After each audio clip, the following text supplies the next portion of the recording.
Les Britanniques sont comme ça. Quand ça va mal, ils se retrouvent au pub pour chanter autour d'une pinte.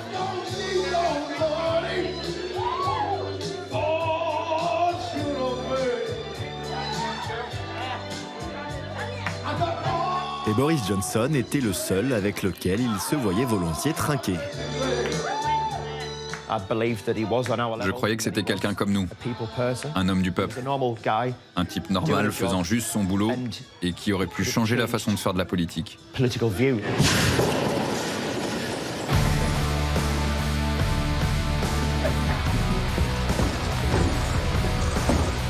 people who bet against Britain are going to lose their shirts because we're going to restore trust in our democracy. Les gens ont conclu un pacte avec Boris Johnson. Ils ont fermé les yeux sur le fait qu'ils ne respectent aucune règle. Parce qu'eux-mêmes n'aiment pas les élites et le système tel qu'il fonctionne aujourd'hui. Premier ministre, il ne reculera devant aucune transgression. Not a big deal. Non-respect des traités, copinage, mensonge. Les Britanniques semblent tout lui pardonner. Il est un peu comme le magicien Houdini, c'est un spécialiste de l'évasion. Il peut toujours se sortir des situations les plus désespérées. Et puis, en pleine crise sanitaire, viendra le scandale de trop. Celui qui va provoquer sa chute.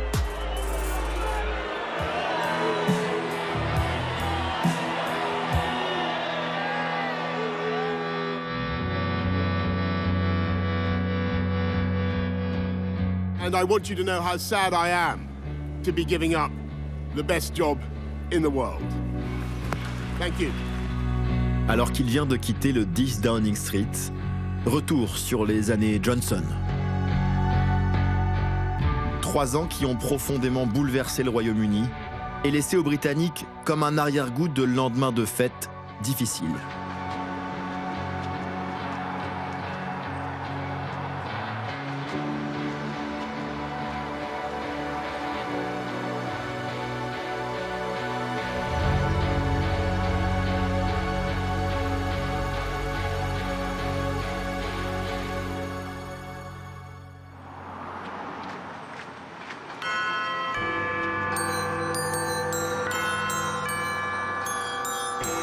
I have a small present for anyone who may be looking for something to read in that sleepy post-Christmas lunch moment. And here it is. Tidings, glad tidings of great joy, because this is a deal. Enfin, le voilà. L'accord tant attendu qui scelle le divorce entre le Royaume-Uni et l'Union européenne. Boris Johnson avait été élu pour réaliser le Brexit, et il l'a fait. This is the feast. Mais pour les Britanniques, l'euphorie sera de courte durée.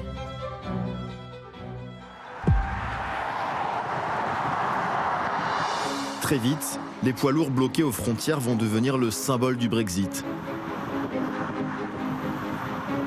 Et les pénuries vont se multiplier à travers tout le pays. The queues at petrol stations across southern England still aren't subsiding.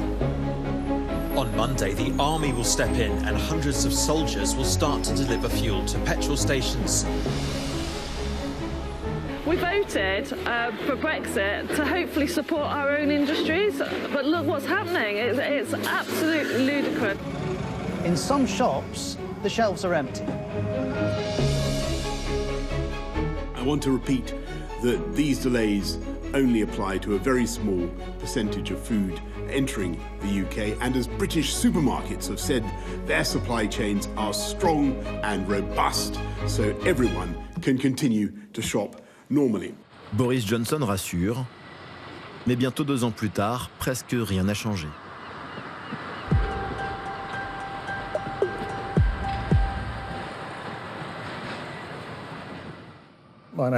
Je m'appelle John Shirley.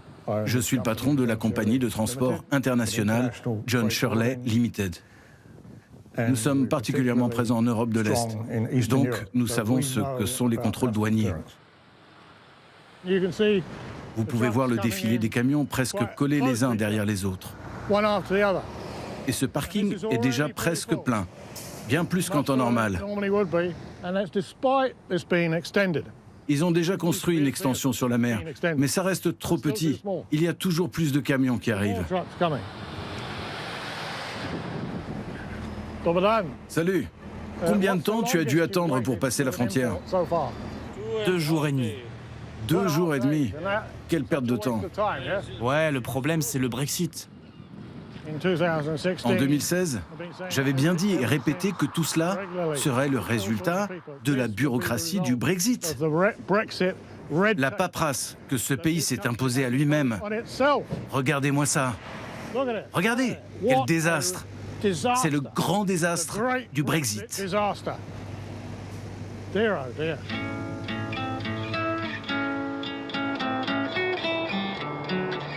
Pour désengorger les ports, Boris Johnson a eu l'idée de construire à la hâte plusieurs parkings géants à l'intérieur des terres.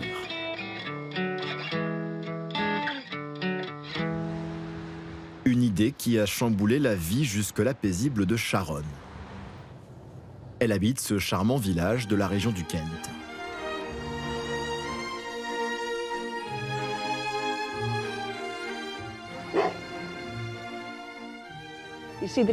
Vous voyez cette église? Cette petite église? C'est une église médiévale, l'une des plus belles de Grande-Bretagne. Et maintenant, on peut à peine la voir. Chaque jour, des centaines de poids lourds doivent désormais passer par le centre de transit de Mersham. C'est donc ici que les nouvelles formalités administratives du Brexit sont censées s'appliquer avant d'entrer en Europe. Encore faut-il trouver le bon endroit. Here we go. Sur le site gouvernemental, il y a un code postal pour indiquer les coordonnées GPS aux chauffeurs. Mais ils l'ont mis au mauvais endroit. Donc les poids lourds passaient juste là, tout droit devant, sans voir le parking pour finir au milieu du village, parce que leur GPS leur disait que c'était là. Stop.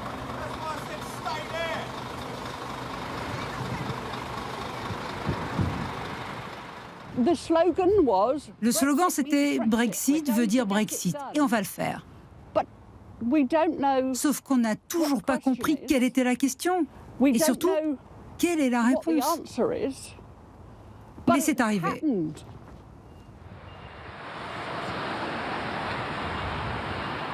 Découragés par l'attente et les conditions de travail, environ 100 000 chauffeurs routiers n'ont toujours pas retrouvé les routes du Royaume-Uni.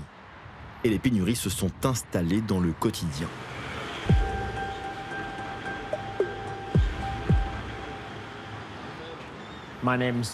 Je m'appelle Aaron Hicks, je suis propriétaire de pub. J'ai toujours voté travailliste, plus récemment pour les conservateurs, et j'ai voté pour le Brexit, parce qu'à l'époque, je pensais que ce serait bien pour nous.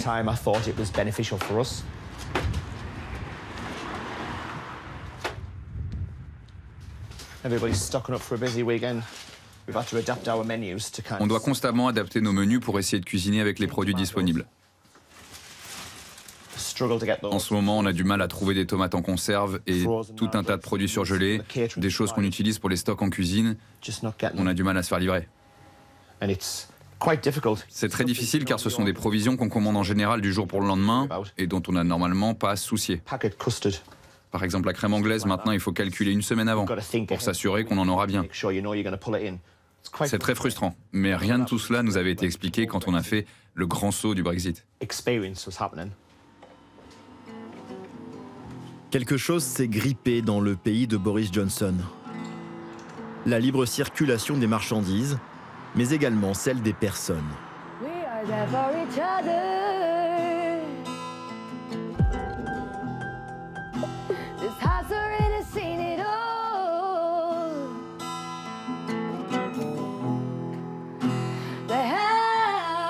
Je m'appelle Amy Montgomery, j'ai 23 ans. Je suis musicienne, chanteuse, auteure-compositrice.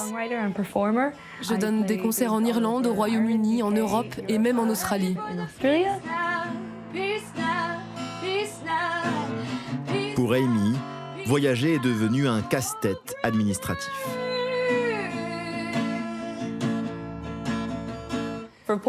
Si je veux transporter mes instruments de musique, par exemple, je dois désormais fournir la preuve que je suis bien la propriétaire de mon matériel. Je veux dire, la plupart des musiciens que je connais possèdent leurs instruments depuis des années. Je ne vois pas bien comment ils peuvent avoir gardé leurs factures. C'est complètement dingue.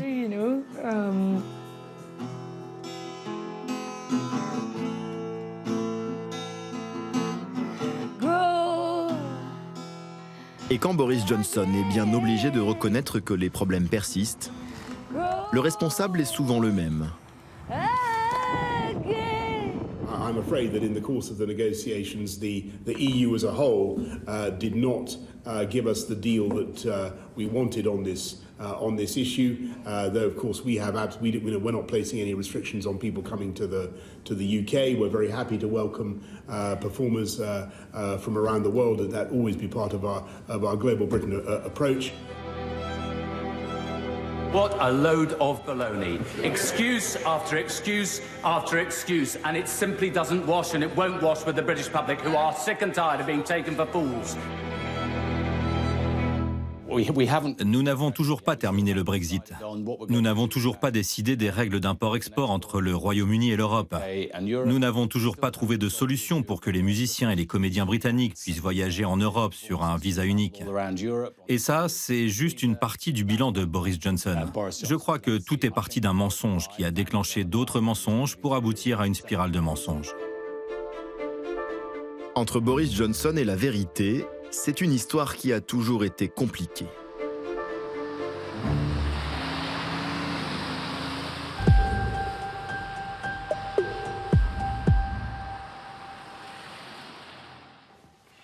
Je suis Femi Olowale, j'ai 31 ans, je suis un ancien militant anti-Brexit. Je suis aujourd'hui un activiste et je commente et analyse tout ce que fait Boris Johnson. Chaque mercredi, j'enregistre une vidéo pour réagir aux propos de Boris Johnson, répondant à la séance des questions au Premier ministre. Il se rend au Parlement, il est interrogé par d'autres membres du Parlement et chaque mercredi, il ment. Il répète le plus souvent les mêmes mensonges d'une semaine à l'autre. Femi s'est spécialisé dans le décryptage des approximations et des mensonges présumés du Premier ministre.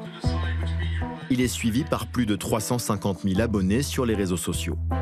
And on Brexit, Johnson says the food industry now has 73 trade deals to exploit, 63 of which were simply rolled over from EU membership, and according to the government's own figures, it hasn't exactly been a net positive.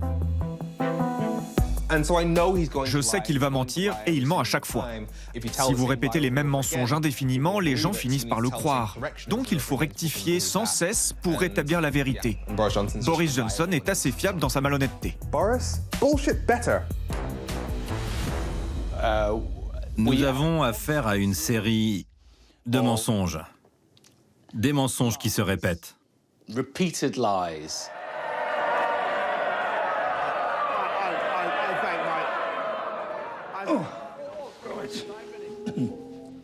On l'appelle le vieux lion du Parti conservateur, Lord Michael Heseltine, 89 ans, dont un demi-siècle au plus haut niveau de la politique britannique.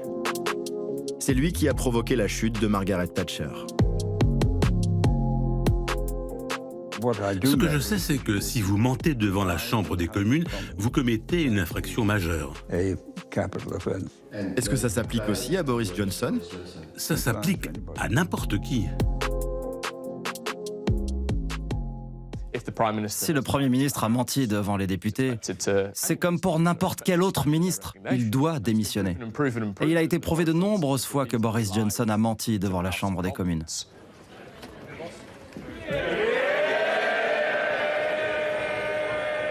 Mais alors comment Boris Johnson a-t-il réussi à s'affranchir de toutes ces règles? The public have made up their mind. They don't believe a word the Prime Minister says. They know what he is. Je m'appelle Andrew Jimson et je suis l'auteur de la première biographie consacrée à Boris Johnson. Je travaille actuellement sur un deuxième volume. Boris Johnson a dit à propos de mon livre, ce sont des foutaises, du début à la fin, mais des foutaises très bien écrites. Au début, il était assez partant sur l'idée du livre. Il m'a aidé, Et puis il a changé d'avis et m'a demandé de ne pas l'écrire. Il m'a demandé combien j'avais été payé par l'éditeur et à la fin il m'a proposé 100 000 livres. Je lui en ai voulu qu'il ait cru qu'il pouvait m'acheter, donc j'ai bien sûr refusé ses offres.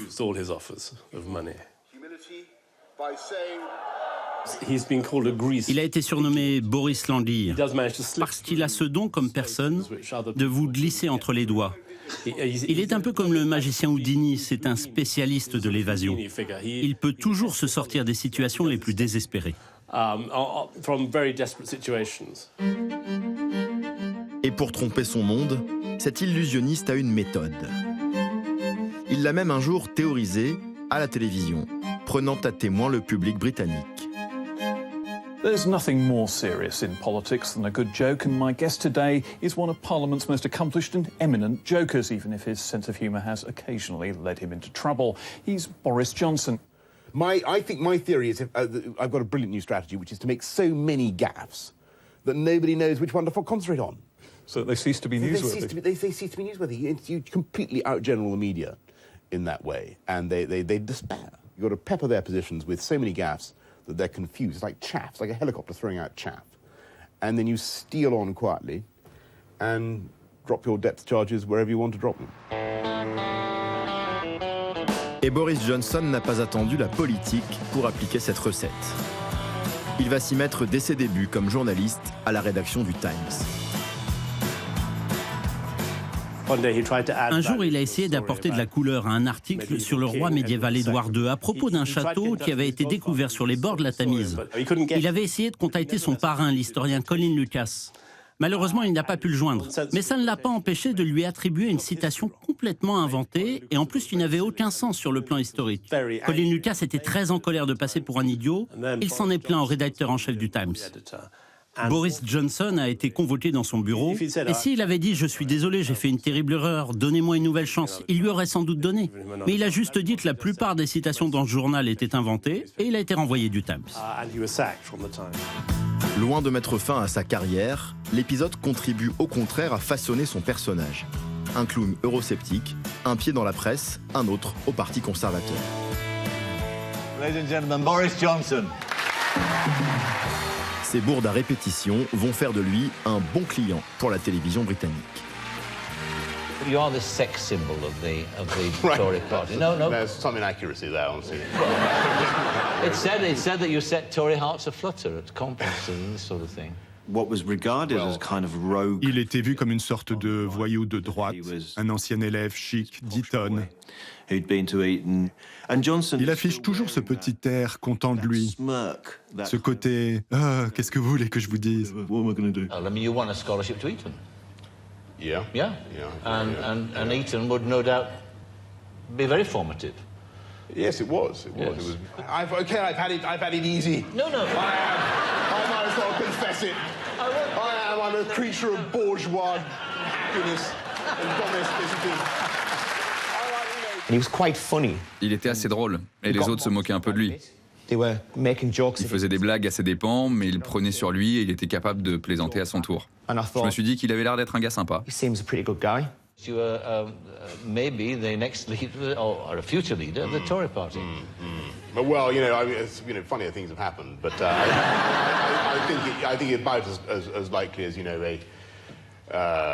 being locked in a disused fridge or discovering Elvis on Mars. Boris désamorce l'hostilité des gens en remettant toujours une couche. Il se transforme en une sorte de caricature d'écolier de la classe supérieure et c'est beaucoup plus efficace. Je m'appelle Toby Young, je suis journaliste. En 2001, Boris Johnson est devenu le rédacteur en chef du Spectator. J'étais le responsable du site internet. Le Spectator est une part importante du conservatisme anglais. Sa ligne éditoriale n'est pas très idéologique, mais elle privilégie l'humour, le fait de ne pas trop se prendre au sérieux.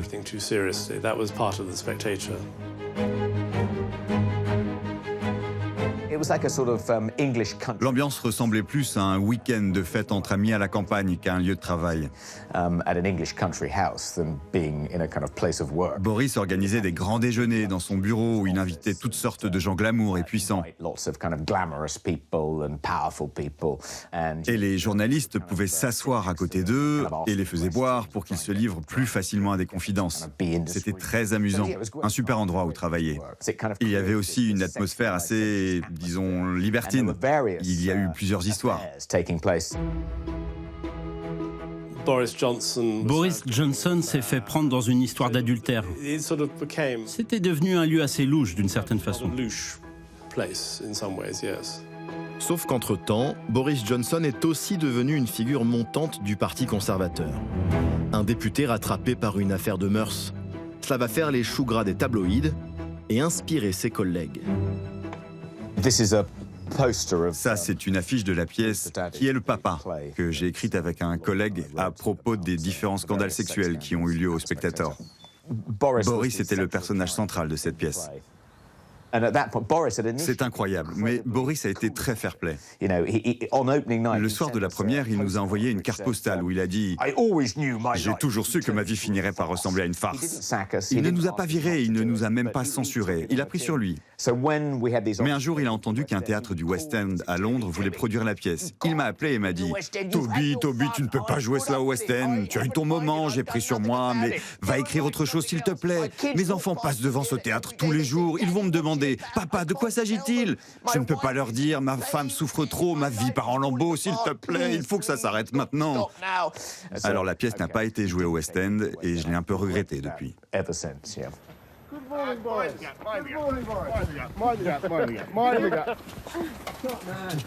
Si les frasques de Boris Johnson amusent le public et agitent les paparazzis, elles ne font pas rire du tout le vieux et puritain Parti conservateur.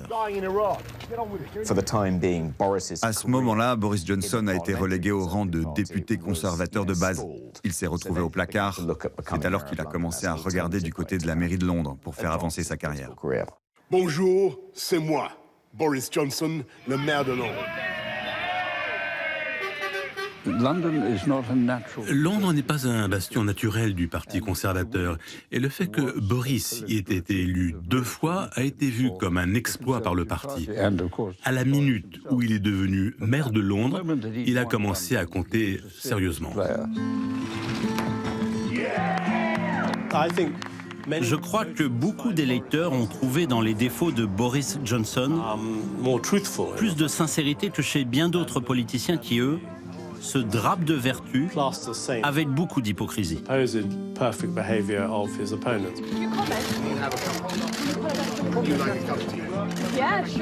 L'excentrique maire de Londres gagne un surnom, Bojo le clown, et surtout un titre, celui d'homme politique préféré des Britanniques.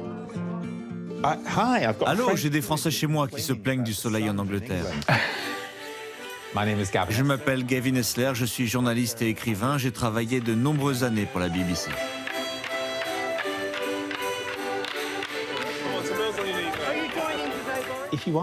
Si vous demandez à n'importe quel Londonien ce que Boris Johnson a fait pour Londres, ils vous parleront des vélos en libre service qu'il a appelés Boris Bikes.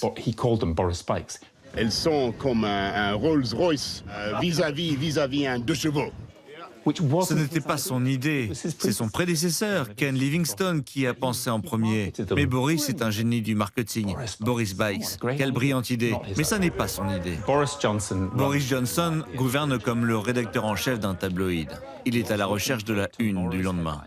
Il veut raconter quelque chose de vendeur. Que ça soit vrai ou faux n'a pas d'importance pour lui. Ping pong was invented on the dining tables of England, ladies and gentlemen, in the 19th century. It was called whiff-waff. Other nations, the French, looked at a dining table and saw an opportunity to have dinner. We looked at a dining table and saw an opportunity to play whiff-waff.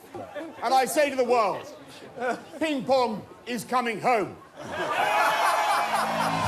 Les Jeux Olympiques vont faire de Boris Johnson une star planétaire. Pour ce showman, c'est une aubaine.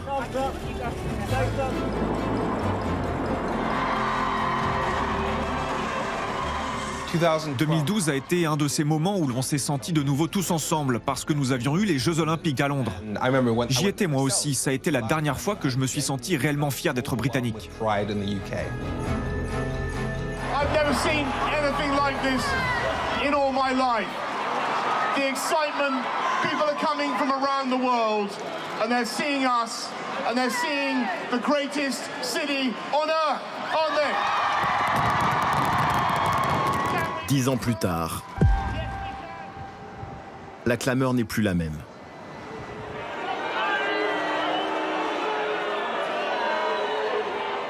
Les Britanniques célèbrent leur reine, mais conspuent leur Premier ministre. Bojo n'a plus la cote, à l'image de la ville qu'il a dirigée autrefois. Depuis le Brexit, Londres a perdu 8% de sa population. Beaucoup d'Européens sont rentrés chez eux. Fini l'euphorie, la crise s'est installée. Je m'appelle Ian Moore, je suis comédien de stand-up au Royaume-Uni.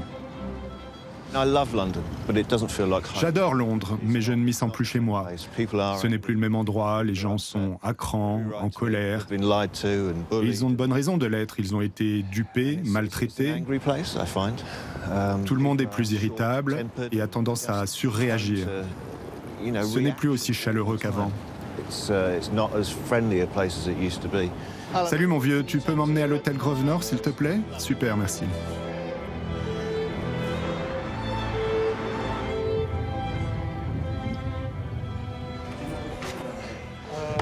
Hello, cheers. How are you? I'm very well, you? Thank you. Thank you very much.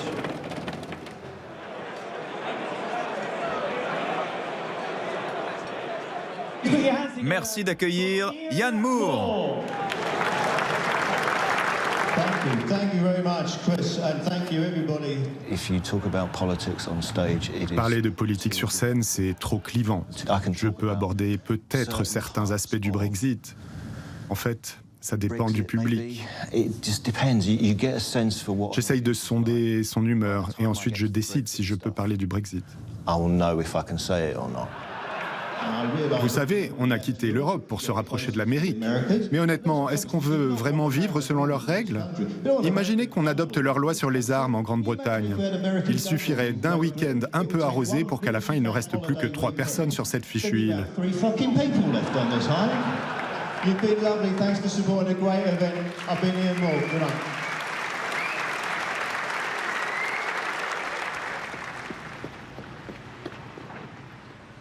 Good night. Les gens comme Donald Trump ou Boris Johnson sont tellement au-delà de la caricature qu'il est impossible de faire plus absurde que ce qu'ils ont déjà dit. En fait, ils ont tué mon job.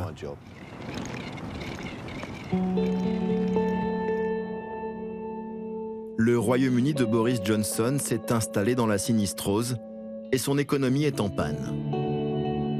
En 2020, pendant la crise sanitaire, la croissance britannique est tombée plus bas que le reste de l'Europe. Elle se rétablit moins vite 2 ans plus tard. L'économie britannique est désormais la moins performante du G20, à l'exception de la Russie. Et une inflation record menace de faire basculer des millions de Britanniques dans la pauvreté.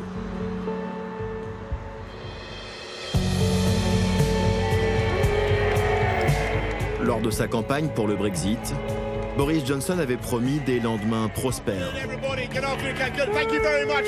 Thank you for coming. Can you hear me? We can take back control of £350 million a week and spend on our priorities here in this country.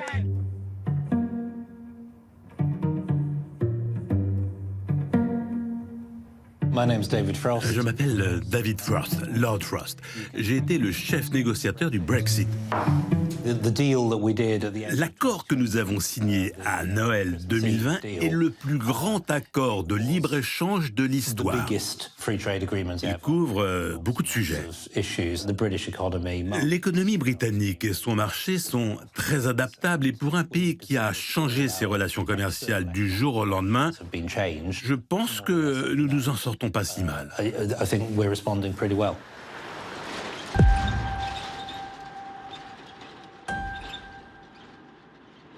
Dans les bastions ouvriers du nord-est de l'Angleterre, conquis par Boris Johnson, on a cru à toutes ces promesses. Aujourd'hui, ce sont les territoires les plus touchés par la crise économique.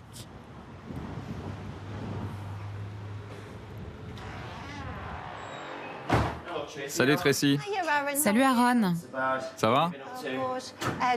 Je viens de Bread and Butter. Ah oui? Il y avait du monde?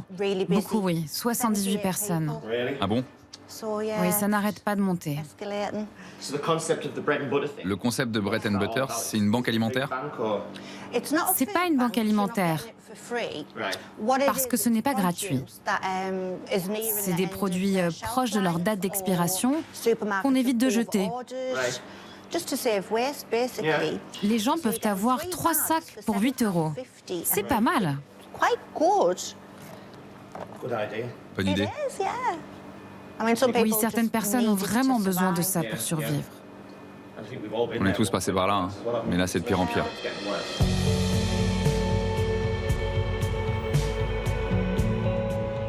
De moins en moins de gens viennent pour boire un verre ou manger un morceau parce que ça devient un luxe qu'ils peuvent plus s'offrir. Tiens Michael, à la tienne. Les gens font attention à leurs dépenses. Sortir 2 soirs par semaine, c'est plus leur priorité. Un peu comme à l'époque du confinement où on pouvait plus sortir. C'est bien dommage. Une panne de carling, ok. Tu vas bien? D'un mois sur l'autre, on ne sait pas à quoi s'attendre au niveau des factures. Ça n'arrête pas de monter. On en a pour 1500 livres par mois, c'est hallucinant.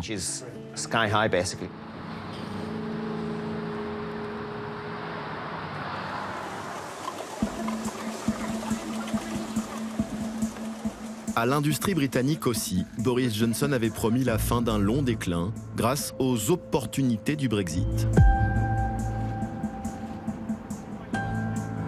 Mais aujourd'hui, même les entreprises jusque-là épargnées par la crise commencent à s'interroger. Je m'appelle Steve Hardeman, je suis le directeur général de Clifton Fasteners. Je suis dans l'entreprise depuis 33 ans. Je m'appelle Carl Love, je suis le directeur adjoint.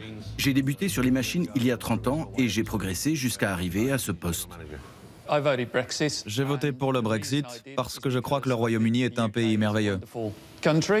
Steve a eu ses raisons de voter pour le Brexit. J'ai eu les miennes de voter pour rester. J'espère qu'aujourd'hui, on peut faire avancer le pays, retrouver la grandeur britannique. Après, que l'on y arrive, cela reste à prouver. Ici, on a plutôt profité des fermetures des frontières liées au Covid comme au Brexit.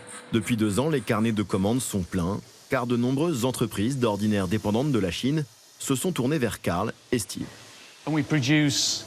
Nous, on fabrique ces rivets, pas plus grands que ça. Chez vous, quand vous ouvrez la fenêtre, c'est ce qui permet au mécanisme de tenir. Donc vous pouvez voir les rivets ici, ce sont ceux que nous avons fabriqués. Ils ne coûtent pas très cher, mais si les manufactures n'en ont pas, elles ne peuvent pas fabriquer leurs produits.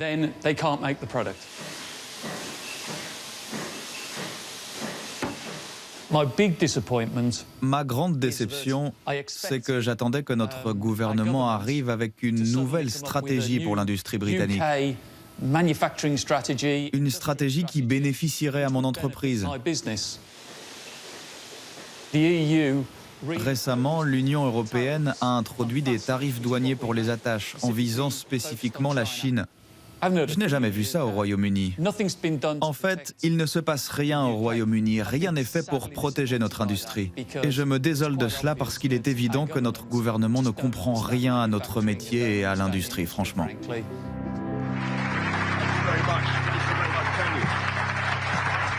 Well, thank you very much, Tony. Good morning, everybody. It's fantastic to be here in Tyneside, one of the big net exporting regions in the whole of the UK.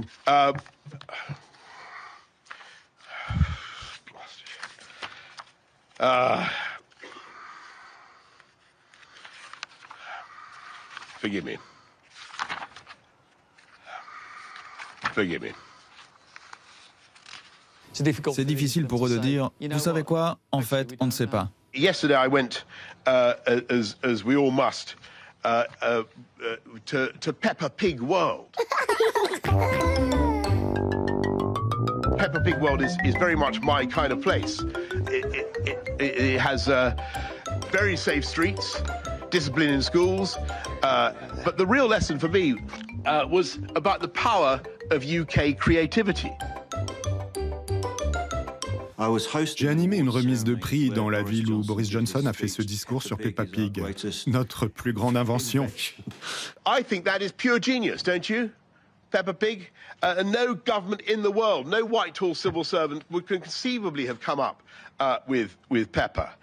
Je suis monté sur scène et j'ai juste dit « Écoutez, je sais pourquoi vous êtes tous là, Peppa Pig est ce qu'il y a de mieux. » Et là, d'un simple regard, ils m'ont fait comprendre de ne pas aller plus loin. Juste, te fous pas de nous. Je crois que l'une des raisons pour lesquelles Boris Johnson a été décevant en tant que Premier ministre, c'est qu'il n'a montré aucune vision stratégique. C'est un peu comme s'il ne savait pas vraiment ce qu'il veut faire. Il ne sait pas vraiment ce qu'il veut accomplir comme Premier ministre. Il a certes fait le Brexit, mais on ne sait pas bien ce qu'il veut faire ensuite. Il est bon pour réagir aux événements, mais ce n'est pas un stratège.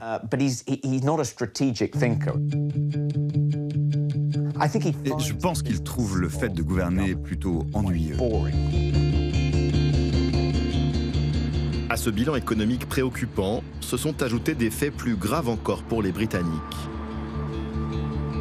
Ils vont découvrir que Boris Johnson a introduit dans sa pratique du pouvoir un dangereux mélange des genres. Un système où se mêlent argent, copinage et influence. Je m'appelle Sam Bright, je suis journaliste d'investigation pour Byline Times. Nous sommes un média indépendant. J'enquête en particulier sur le copinage et la corruption au gouvernement.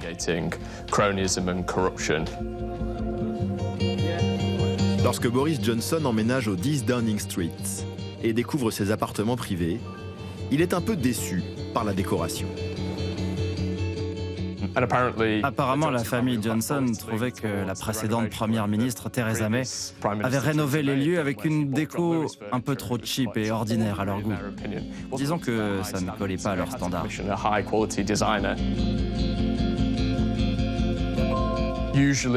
Habituellement, les premiers ministres ont droit à 30 000 livres par an d'argent public pour rénover Downing Street. Mais pour lui, le budget travaux s'est élevé à des centaines de milliers de livres. Mais comme il ne pouvait pas le faire financer par des fonds publics, il leur fallait de l'argent. C'est là que Lord Brownlow, un membre de la Chambre des Lords et un des plus gros donateurs du Parti conservateur, a proposé de payer la différence. La saisie du téléphone de David Brownlow va révéler un échange de SMS avec Boris Johnson. Preuve que le Lord aurait financé les travaux, notamment ce papier peint à près de 1 000 € le rouleau, signé de la créatrice Lulu Little, en échange d'une contrepartie. Salut David, une partie de notre appartement a besoin d'un coup de neuf et j'aimerais demander à Lulu Little d'avancer dessus. Puis-je lui demander de te contacter pour avoir ton accord? Merci et bien à toi, Boris. PS, je suis sur le projet de grande exposition, je te tiens au courant. Cher Premier ministre, bien sûr, vous pouvez dire à Lulu de m'appeler et on s'en occupe au plus vite. PS, merci de penser à la grande exposition, David. La grande exposition, c'est la contrepartie. Lord Brownlow voulait organiser un festival du Brexit. Face au scandale, il devra y renoncer. Cela montre juste qu'en finançant les caprices privés du Premier ministre, un donateur du Parti conservateur peut avoir accès aux plus hauts responsables du pays, de façon privilégiée par rapport à n'importe qui d'autre.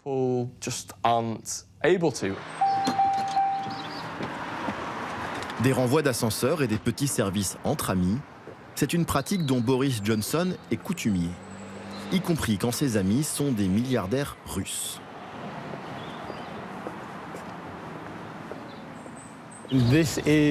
Voici la très jolie demeure londonienne de Yevgeny Lebedev. C'est le fils d'Alexander Lebedev. Ils sont les propriétaires de plusieurs journaux, dont le Evening Standard.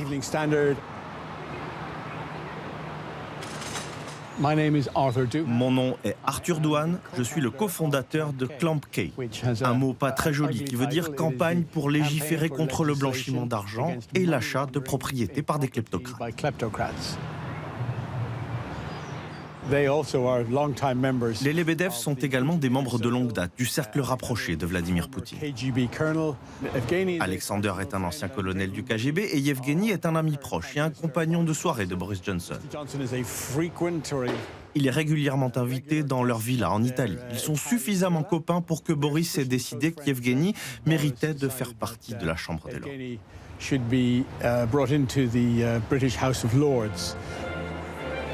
Chaque Premier ministre a le privilège de choisir les nouveaux membres de cette assemblée parlementaire. Un titre honorifique à vie dans ce vestige de l'Angleterre médiévale. Boris Johnson a nommé plus de 80 personnes à la Chambre des Lords, dont Joe Johnson, son propre frère, mais également quelques amis riches et puissants. Yevgeny Alexandrovich Lebedev, to the state, degree, style, dignity, title and honor of Baron Lebedev, of Hampton in our London borough of Richmond-upon-Thames, and of Siberia in the Russian Federation. Yevgeny s'est très bien intégré au sein de l'aristocratie britannique. Il prétend défendre la liberté d'expression et la démocratie. Mais beaucoup de gens disent que quand on est au KGB, c'est pour la vie. And bear true allegiance to Her Majesty Queen Elizabeth. Cela pose un problème de sécurité. Ces préoccupations ont été soulevées par le MI6 et sous la pression de Boris Johnson lui-même, les services de sécurité ont, semble-t-il, modifié leur avis sur la nomination de Lebedev à la Chambre des Lords. Ainsi, un Premier ministre a fait pression sur les services de sécurité pour que le fils d'un oligarque russe soit nommé à la Chambre des Lords, la plus haute chambre du pays. Et il est maintenant un parlementaire dans notre démocratie.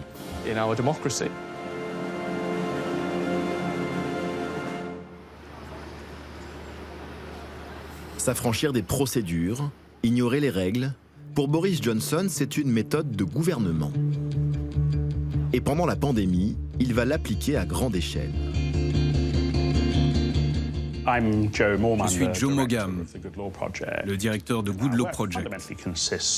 Notre rôle est de scruter les méthodes du gouvernement.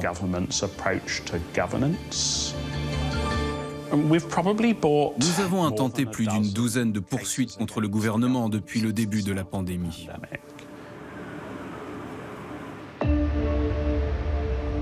Quand le Covid-19 fait irruption, comme partout ailleurs, le Royaume-Uni est pris de court. Les hôpitaux manquent de tout. Masques, blouses, respirateurs. C'était une situation désespérée. Nous allions droit vers une pénurie d'équipements de protection. Confrontée aux mêmes difficultés, l'Union européenne propose alors à Londres de participer à un achat en commun. Mais Brexit oblige, Boris Johnson décline poliment. Et avec son gouvernement, il décide de faire les choses à sa manière, sans passer le moindre appel d'offres. Ils ont introduit ce qu'on a appelé une file VIP pour les contrats, à travers laquelle une poignée d'entreprises qui avaient des contacts avec les ministres, les députés ou les conseillers ont bénéficié d'un accès privilégié qui leur donnait 10 fois plus de chances de décrocher des contrats. Est-ce que des membres de l'entourage de Boris Johnson se sont enrichis de cette façon? Oui. Des centaines de millions de livres, sinon des milliards.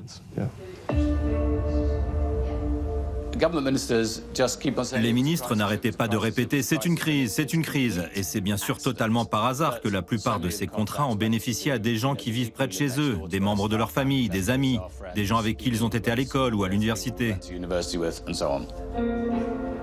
L'ONG de Joylan Mogan a récupéré plusieurs documents internes, notamment ce mail, adressé à l'une des conseillères de Boris Johnson.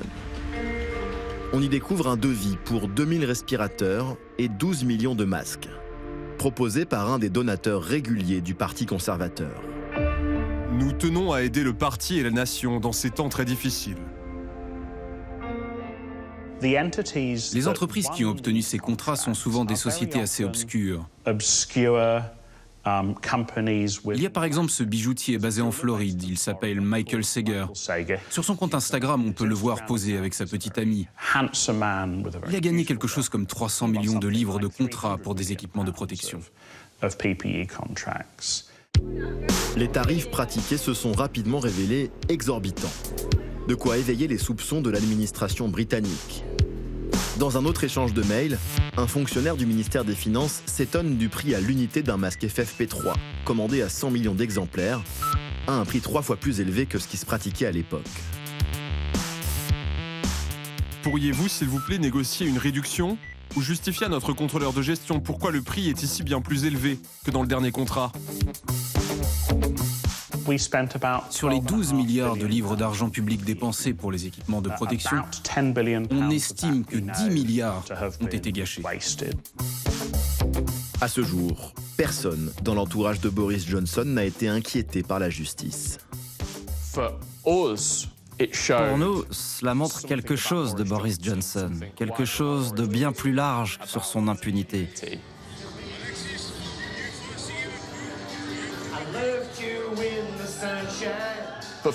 Mais pour de nombreuses personnes qui l'apprécient, qui le voient comme un comédien, qui aiment justement ce côté excentrique à la tête du gouvernement, c'est ce qu'ils attendent de Boris Johnson. Et tout ça n'aura pas vraiment fait changer leur opinion, jusqu'au Partygate. What exactly happened inside Number 10 a week before Christmas last year? The government's consistently denied that a party took place, saying no rules were broken while the country was under strict lockdown. Boris Johnson a d'abord nié l'existence de ces fêtes clandestines. Mr. Speaker, what I can tell the right honourable gentleman is that all guidance was followed completely during Number 10. Mais les médias britanniques ont rapidement exhumé des preuves. Comme cette vidéo. Elle montre les communicants du Premier ministre, Hilar, s'entraîner au jeu des questions-réponses. Would the Prime Minister condone having a Christmas? What's the answer? I don't know. It wasn't a party, it was cheese and wine. Just be clear, it's not. Is cheese and wine all right? No. It was a business meeting. I'm joking. This is recorded. It's a fictional party. It was a business meeting. And it was not socially distanced. Can you stop, please? Can you stop? I'm offering my resignation to the Prime Minister. Thanks for your time. And I can understand how infuriating it must be to think that the people who have been setting the rules have not been following the rules, Mr. Speaker, because I was also furious to see that clip. Boris Johnson va devoir trouver autre chose pour se défendre. Lorsque la presse publie cette photo, on y voit le Premier ministre en pleine garden party au 10 Downing Street, alors que le pays est sous un confinement strict. And I went into that garden just after 6 on the 20th of May, 2020, to thank groups of staff before going back into my office 25 minutes later to continue working. I believed implicitly that this was a work event. Les jours passent et Boris Johnson s'enfonce. Nobody said to me, this is an event that is against the rules, that is in breach of what we're asking everybody else to do, should not go ahead.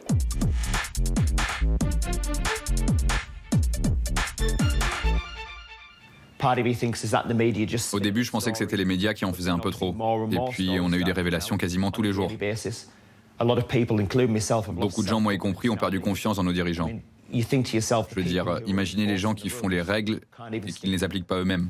C'est dur. Mon beau-père a été diagnostiqué avec un cancer pendant le premier confinement. On aurait voulu passer du temps avec lui et on n'a pas pu. On a respecté les règles de distanciation sociale et on l'a perdu 2 mois plus tard. Chacun a une histoire douloureuse liée à cette période. Chacun connaît quelqu'un qui a perdu un proche. In Northern Ireland, we reached a milestone of 3,000 deaths due to COVID just last week. 3,000 people who followed the rules and grieved today. So will the paymaster, including my mother-in-law who died alone, will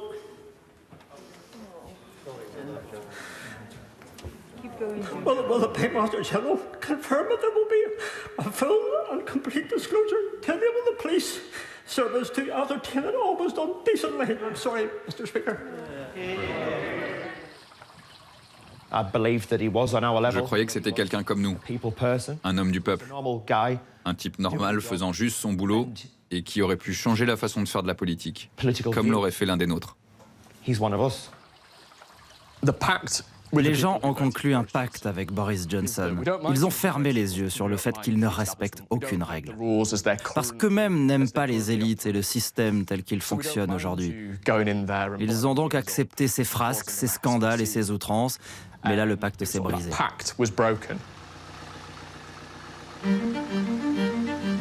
Acculé, Boris Johnson finira par s'excuser. Il deviendra même le premier chef de gouvernement de l'histoire à devoir s'acquitter d'une contravention de 50 livres.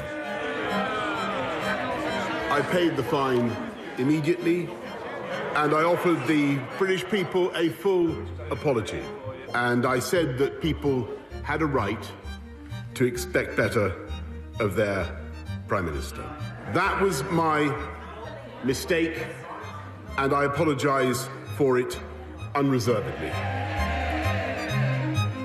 What a joke. As the latest mealy-mouthed apology stumbles out of one side of his mouth, a new set of deflections and distortions pour from the other. Boris Johnson fait face à l'opposition, mais doit surtout regarder derrière son épaule.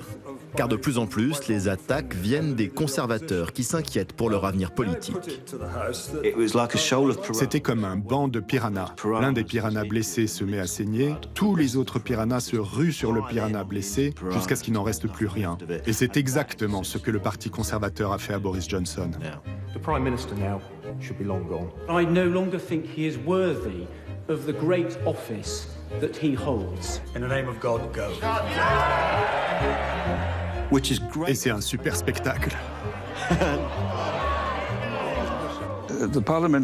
Les élus conservateurs n'ont qu'une seule préoccupation, c'est leur survie. Et pour survivre, ils doivent conserver leur circonscription. Et les premiers revers électoraux ne vont pas tarder à arriver. There's renewed pressure on Boris Johnson after the Conservatives suffered a double defeat in parliamentary by-elections. Can we continue to govern without distraction, given the erosion of the trust with the British people? And can we win the general election on this current trajectory? My name is Tobias Elwood. Je m'appelle Tobias Elwood. Je suis député de Bournemouth, sur la côte sud du Royaume-Uni. Pour de nombreuses raisons, avec plusieurs collègues, nous avons déposé une lettre de défiance contre le Premier ministre. Il suffit que 54 députés envoient une lettre expliquant qu'ils ne soutiennent plus leur Premier ministre pour provoquer un vote sur la confiance.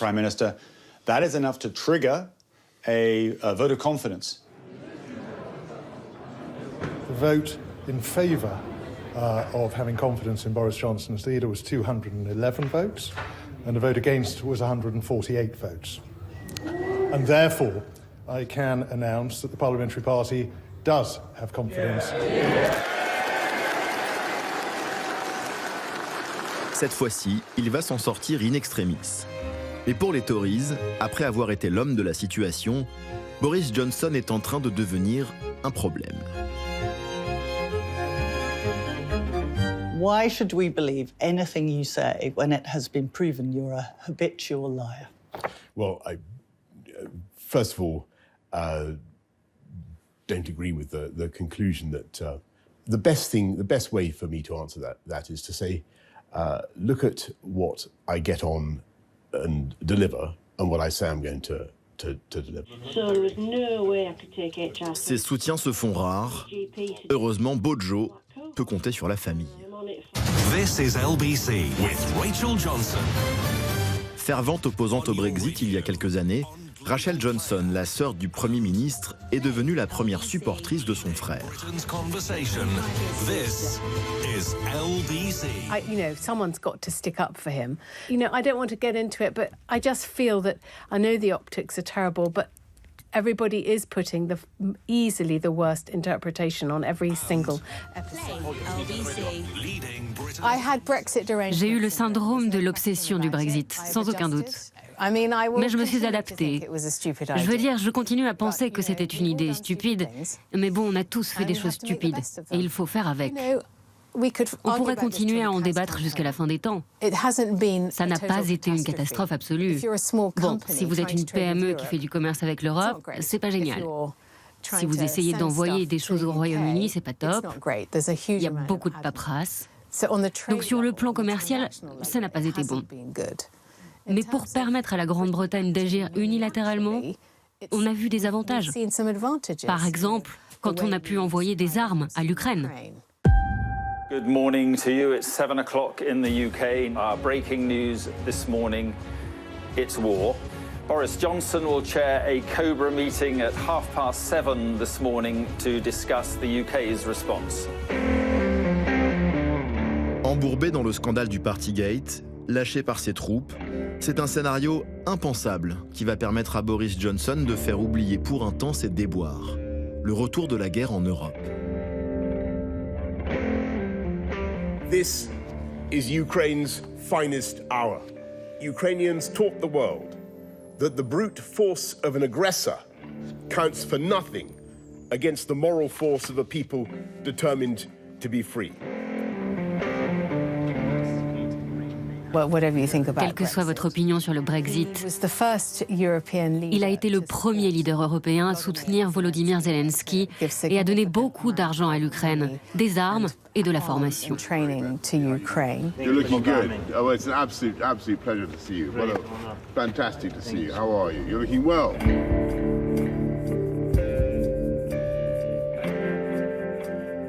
En jouant sur la fibre patriotique, le chef de guerre Boris Johnson pense avoir provisoirement calmé la fronde dans son parti.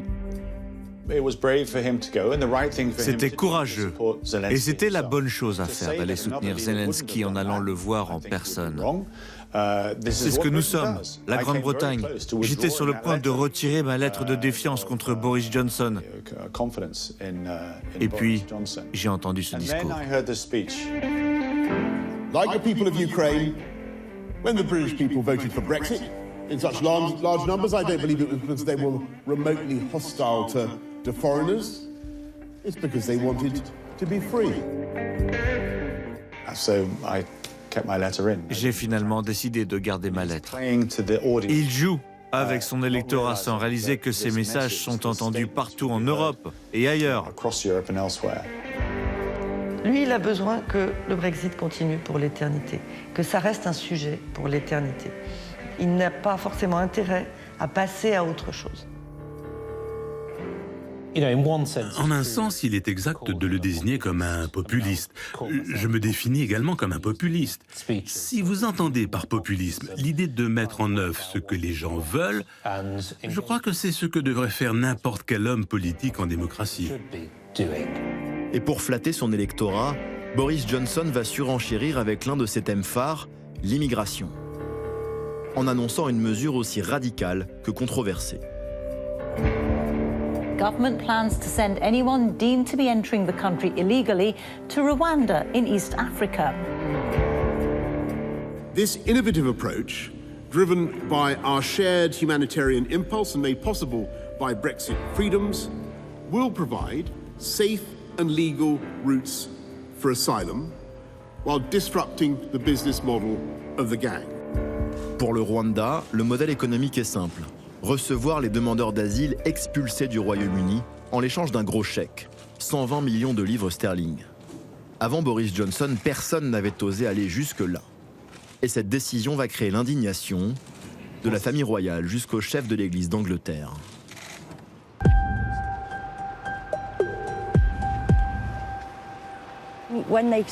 Quand ils commencent à débarquer, ça n'arrête plus. Ça dure toute la journée. Ils viennent de Syrie, d'Iran. Afghanistan, Irak. C'est comme si on avait un aimant sur notre pays. Juste en face des côtes françaises, Tracy et Martin patrouillent presque tous les jours. Ils se définissent eux-mêmes comme les vigies du Brexit. Je n'ai pour l'instant inspecté que ce côté de la frontière, donc je ne connais qu'une partie du sujet. J'aimerais aller voir ce qu'il se passe du côté français à Calais. C'est pourquoi j'ai pris mon passeport avec moi. Je suis très fier de ce passeport parce qu'il signifie que nous sommes absolument certains du Brexit. Il n'y a plus de drapeau de l'Union européenne dessus. J'ai fait la même chose pour mon permis de conduire. Maintenant, il y a le drapeau britannique parce qu'ici, c'est la Grande-Bretagne. Depuis la mise en œuvre du Brexit, loin de tarir, le flot de migrants traversant la Manche a été multiplié par 3. La première année, quand j'ai filmé, j'ai remarqué que les chiffres officiels ne correspondaient pas à ce que je voyais arriver. Donc l'année dernière, j'ai commencé à les compter un par un. Parce que les gens doivent savoir. Ça n'arriverait pas si c'était surveillé. La marine pourrait contrôler nos eaux et les renvoyer vers la France, comme le fait l'Australie. The plane the government chartered to take asylum seekers to Rwanda sat on the tarmac for hours, but never took off. La mesure choc de Boris Johnson va être suspendue par un arrêt de la Cour européenne des droits de l'homme. Malgré le Brexit, elle est toujours compétente au Royaume-Uni.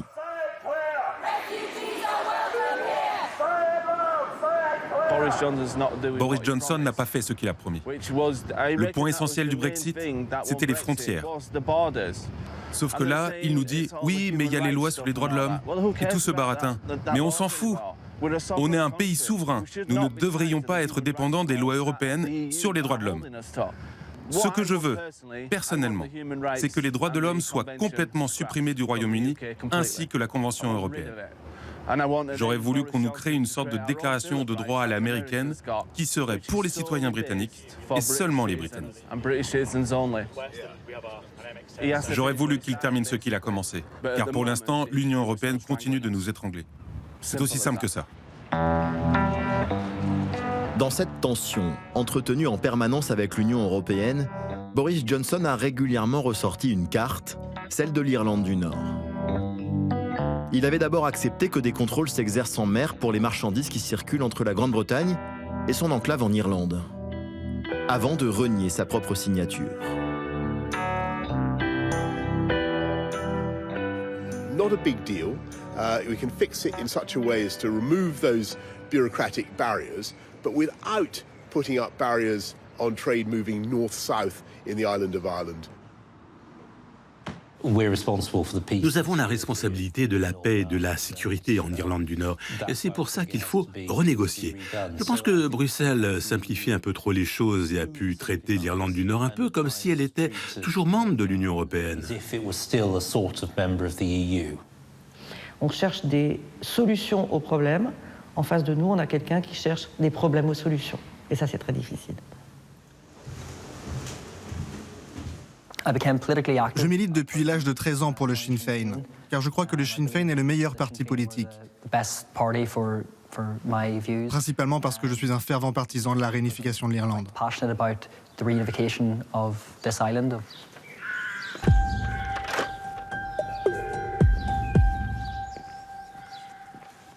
Chris McCaffrey a 26 ans et il incarne les habits neufs du Sinn Féin, l'ancienne branche politique de l'IRA. 3 lettres qui évoquent une guerre civile que Chris n'a jamais connue, pas plus que la frontière et les checkpoints qui séparaient les deux Irlandes. Nous sommes en train de traverser le pont de Black Lion. Et vous voyez, il n'y a quasiment aucune différence, à part que les panneaux indiquent des kilomètres au lieu des miles. Le gouvernement a essayé d'introduire des panneaux disant par exemple « Bienvenue en Irlande du Nord », mais les habitants n'en ont pas voulu.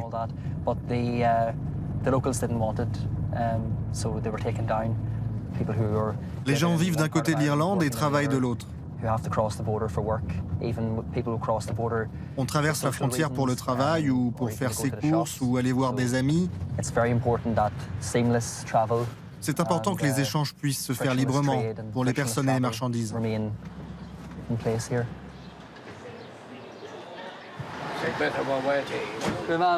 Comment ça va, Michael?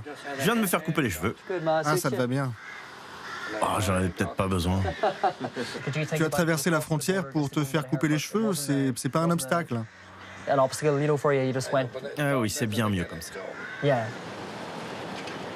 L'Irlande du Nord a le meilleur des deux mondes. Elle fait partie du Royaume-Uni. En même temps, l'Irlande du Nord est dans le marché unique pour les biens européens, l'endroit au Royaume-Uni qui s'en sort le mieux, c'est l'Irlande du Nord. Et ça, c'est très difficile à accepter par Boris Johnson. Donc c'est quelque part la preuve que être dans le marché unique, c'est une force. Mais pour quelqu'un qui a vendu un Brexit glorieux en dehors du marché unique, c'est évidemment une espèce d'humiliation. Et Boris Johnson a peut-être provoqué, malgré lui, un basculement historique. Pour la première fois, le Sinn Féin, catholique, nationaliste et pro-européen, est arrivé en tête des élections, détrônant les unionistes protestants, fidèles à la couronne britannique et traditionnels alliés des conservateurs. Amy participe à cette révolution, elle qui a grandi dans une famille loyaliste.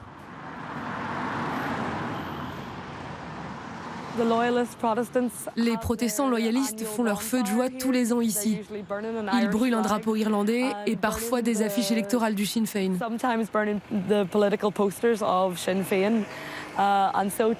Alors, voir aujourd'hui des affiches de campagne du Sinn Féin au milieu de Ballymacash, c'est intéressant. Ça montre que les choses sont en train de changer. C'est un acte un peu rebelle de voter Sinn Féin dans ce quartier. Mais c'est ce qu'il faut, honnêtement. Dans ma génération, ce n'est plus le premier souci, si vous êtes catholique ou protestant. Cette question est en train de disparaître. Les gens pensent plus à ce qu'ils veulent en tant qu'individus. Pour l'instant, l'Irlande du Nord est membre du Royaume-Uni. Mais depuis quelques années, elle se sent un peu abandonnée. Donc je pense que viendra un jour où le Royaume-Uni sera le Royaume-Uni et l'Irlande du Nord deviendra indépendante ou réunifiée avec le reste de l'Irlande. C'est difficile de savoir, mais c'est ça que je veux. Sweet little heart, I'd like to see where you are for one day. I'll be older than I remember you to be. En attendant la réunification de l'Irlande, Amy a une tournée européenne à organiser. Et avec ses musiciens, elle pense avoir trouvé une solution pour échapper au casse-tête du Brexit.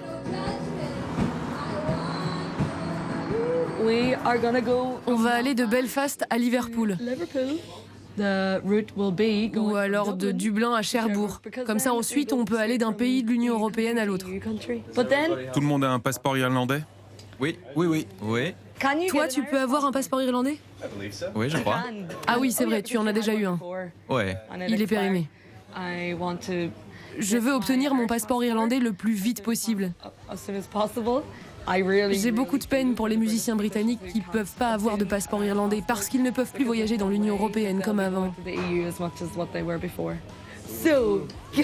Ah bah, le Brexit! En Irlande du Nord, chaque citoyen a le droit d'obtenir un passeport de la République d'Irlande. C'est un sésame qui permet de continuer à voyager dans l'Union européenne sans complications. Oh, j'ai cru que j'avais oublié ma carte d'identité. Mais d'autres ont carrément choisi d'aller plus loin. Bonjour. À voter. Merci.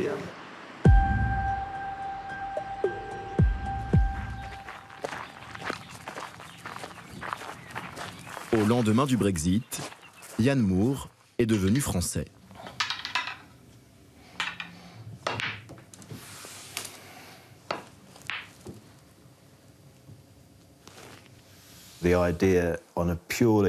L'idée, sur un plan purement pratique, c'était d'avoir un passeport anglais pour aller en Angleterre et un passeport français pour revenir en France. C'était l'idée. Mais il y a eu autre chose. Je crois qu'en fait, je n'avais plus envie d'être associé à la Grande-Bretagne.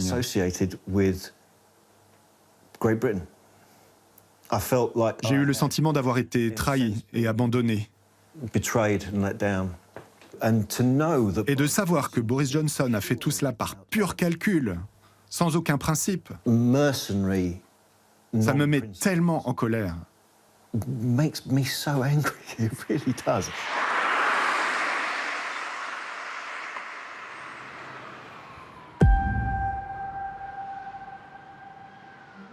Prime Minister, how's your week going? Terrific. Like many others. Boris Johnson est pourtant en train de vivre sa dernière semaine avant sa chute. Au cœur de l'été, il est accusé cette fois d'avoir fermé les yeux sur une affaire d'agression sexuelle visant l'un de ses proches, le député Chris Pincher. Boris Johnson va tenter une fois de plus de s'en sortir en faisant du Boris Johnson. Have you been told of any other allegations similar to the conduct of Mr. Pincher about any other ministers in your time as Prime Minister? I'm going to have to tell you, Chris, that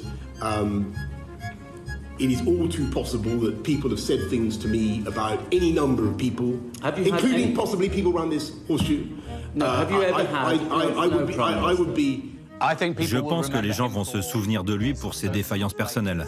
Je crois que son masque est tombé. C'est un menteur en série, il l'a toujours été. Mais cette fois, c'est son propre gouvernement qui décide de le lâcher. Two of his most senior ministers savaged his leadership and dramatically resigned from the cabinet. Boris Johnson has insisted he will remain as Prime Minister despite an avalanche of resignations. I call Sajid Javid. Last month, I gave the benefit of doubt one last time. But I haven't concluded that the problem starts at the top. That is not going to change. And at some point, we have to conclude that enough is enough.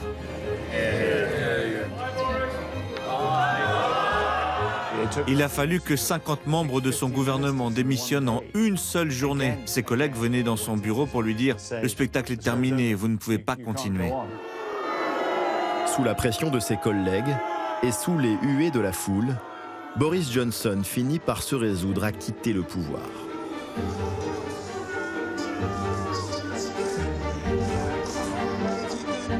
I've tried to persuade my colleagues that it would be eccentric to change governments when we're delivering so much. But as we've seen at Westminster, the herd instinct is powerful. When the herd moves, it moves. And my friends, in politics, no one is remotely indispensable. Il est dans le déni. Il croit qu'il est la meilleure personne à avoir jamais foulé Downing Street, peut-être depuis Churchill. Mais en réalité, je pense qu'il restera dans l'histoire comme le pire Premier ministre que nous n'ayons jamais connu.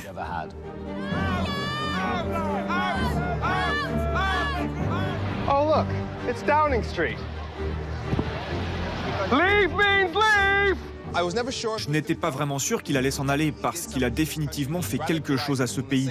Il a radicalisé les gens de la même manière que Donald Trump a radicalisé ses électeurs. Les dégâts causés par Boris Johnson mettront longtemps avant de disparaître.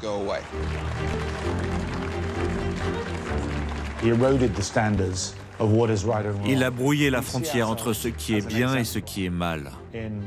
Nous nous voyons comme un exemple à suivre dans le monde, pour notre façon de faire de la politique. La Grande-Bretagne s'enorgueillit d'être la mère de tous les parlements. Mais quand nous commençons à négliger nos principes, à ne plus dire la vérité, ou à ignorer le droit international, nous ne sommes plus la Grande-Bretagne. Mission largely accomplished. I want to thank everybody here and hasta la vista, baby. Thank you.